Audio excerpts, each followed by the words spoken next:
You ever feel like managing blood sugars is just a never-ending sequence of problems? Like you solve one problem and it just creates a new problem. And you solve that problem and there's another problem, maybe 5 more problems. Well, in today's episode, I want to talk about the 3, technically 4 steps to fix blood sugars for good, and how you can do that if you're living with type 1 diabetes like myself, or type 2 prediabetes gestational. It applies across the board, and this powerful technique is going to show you how you can make this a reality in your own life through a ridiculous story of a week that I had that led me into an epiphany that I hope you'll find helpful. So whether you're sticking around for the ridiculous comedy or, of course, the actual lessons, I'm excited to have you here. Let's get into our theme song. I've spent the last 10 years pushing the limits while identifying trends and patterns in my type 1 diabetes management. Follow along as I learn, apply, and share the fitness, nutrition, and lifestyle strategies that I've learned from diabetes experts around the world. The real question is, how can we live fearlessly with diabetes while maintaining stable blood sugars? This podcast is here to give you the answer. My name is Matt Vandevecht, head coach and co-founder of FTF Warrior, and welcome to Pardon My Pancreas. We moved into our house just over a year ago, well, almost a year and a half technically, and over that process it's been a learning curve for home ownership. One of them being there's nobody you can call at the front office, like an apartment building, to just take care of things. And so we've had to deal with all of our own problems, which is great. You know, I'm all for taking responsibility, but it's a learning lesson. And one of those big lessons was that the area that we bought a house in has a lot of spiders. It's actually known for having black widow population being kind of large. So that has been an issue because we have an almost 2-year-old, and obviously you want to keep her safe. And so we can't have her running around outside unsupervised if there's black widows out there to look out for. So we ended up hiring a service to come through and get rid of the webs and spray around our property to encourage spiders to seek shelter elsewhere, to say it nicely. And they're, very kind alternative as opposed to just poisoning spiders. It actually is a scent that deters the spiders, so I felt good about that too. My conscience is clear, right? But what we noticed actually a week ago, we had them come through again. This is their 3rd time spraying to really just say, don't go near this house, right? The spiders have essentially disappeared. We went from having an enormous amount of webs and spiders, and it's just ridiculous, to next to nothing. So it worked, and we're really pumped about that. We solved that problem. But what happens when you solve a problem is that typically there's another problem that takes its place, especially in the animal kingdom. So we got a relatively unwanted surprise this last week when our house was surrounded by crickets. And at first we thought it was a plague. We couldn't figure it out, but then we realized we took out the part of the food chain that was keeping our house safe from crickets, right? And now that there are no spiders, the crickets are overrunning our property. And it got so bad that they actually started getting inside. And I almost didn't want to share this part of the story because for me, it's absolutely disgusting. But for the sake of transparency, here you go. Crickets actually found their way through our front door into our entryway. Now, thankfully, we caught them there, and we held our forces, right? They didn't get into the bedrooms, the kitchen, or the bathroom, or living room, anything else. It was thankfully localized to just the entryway. But in a single day, I'm going to break this down for you. Before lunch, I had killed 13 crickets in our entryway. By the end of that day, I had killed 25 crickets in the entryway to my house. That is disgusting to me. I don't know about you. Of course, I'm grateful to have crickets and not like snakes or something crazy like I hear people talking about elsewhere, but even still, any bugs in the house, I don't like it. So we're trying to figure out what the new solution is, right?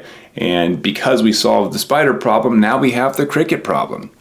Now, to solve the cricket problem, we have to put our thinking caps on.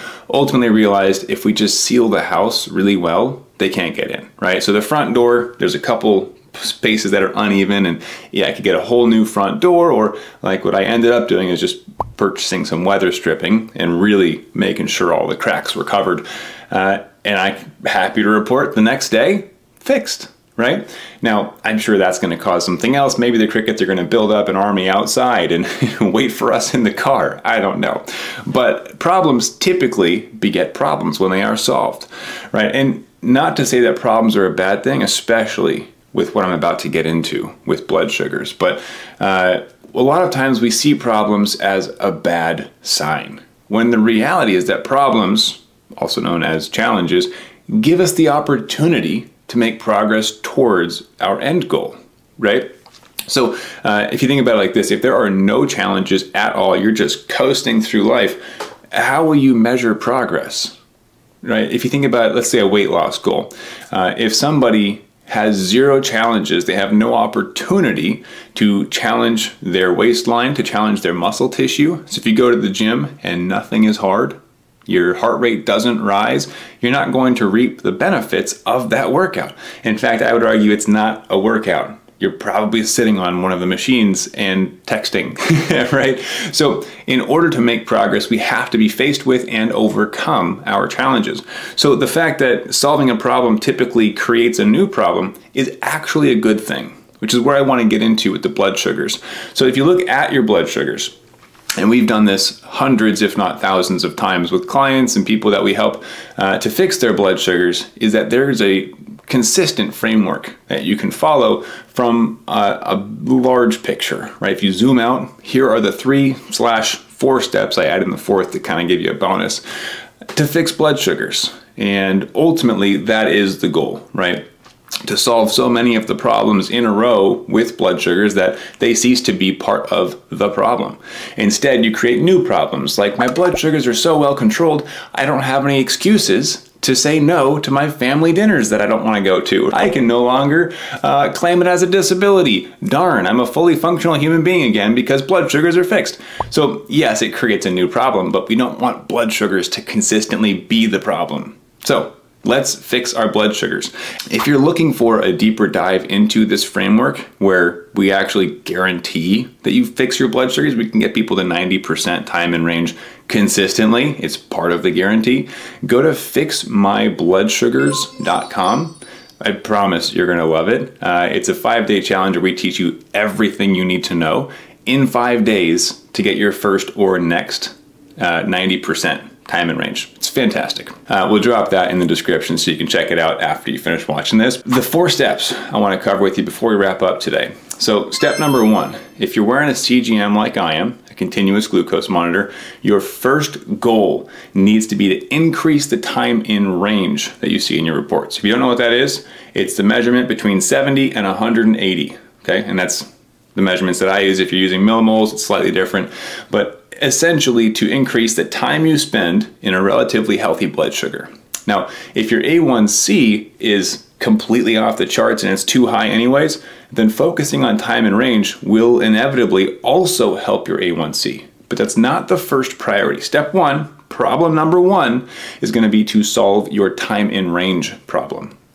Okay, once you've solved your time in range, the second step is to lower your average. Because technically speaking, you could hang out at 170 milligrams per deciliter all day long and technically be in range 100%. So it looks good on paper, but technically it's not healthy, right? So that's where we want to lower the average, AKA your A1C. So step 2, lower the average. It's also known as lowering your A1C, all right? So step 1, increase time in range. Step 2, decrease your average blood sugar or A1C. Step 3 though, if you're hanging out in the lower blood sugars, you are technically more at risk on paper for low blood sugars or hypoglycemia, right? If you're hanging out at 75 all the time, well, that means you're 6 points away from being considered low. And so it's going to be more likely that you dip into the lows more often unless you can build your frameworks, your formulas to keep you stable at that lower average while you're spending time in range. So step number 3 is to reduce the volatility and variability of your blood sugars, which can be measured as your standard deviation. So step 1, increase the time spent in range so that you're staying between 70 and 180 as much as possible. Step number 2, lower the average so that your A1C also reflects your hard work. Step number 3, keep it stable.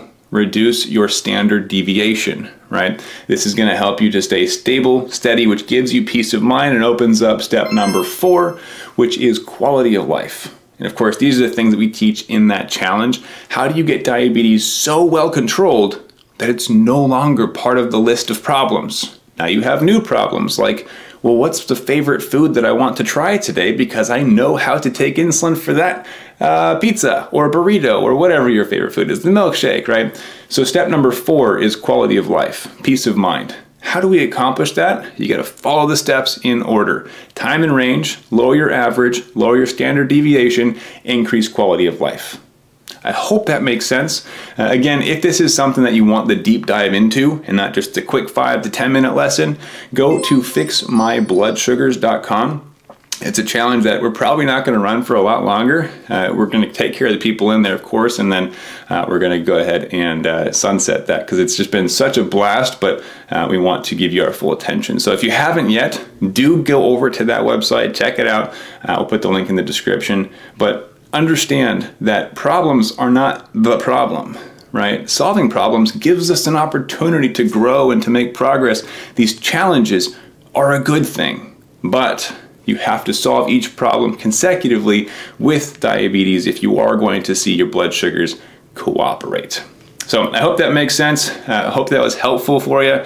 I am certainly grateful that the cricket problem is solved, but I'm keeping an eye out for what the next problem is because I do not want to deal with bugs in my house ever again. And I'm happy to be in a moment where it's not a thing. So let me know in the comments if this is something that you found helpful or any questions you might have around the 4 steps to fixing your blood sugars. And again, go check out that link in the description if you want some more info on how to do it for yourself. Have a great rest of your day and keep up the fight.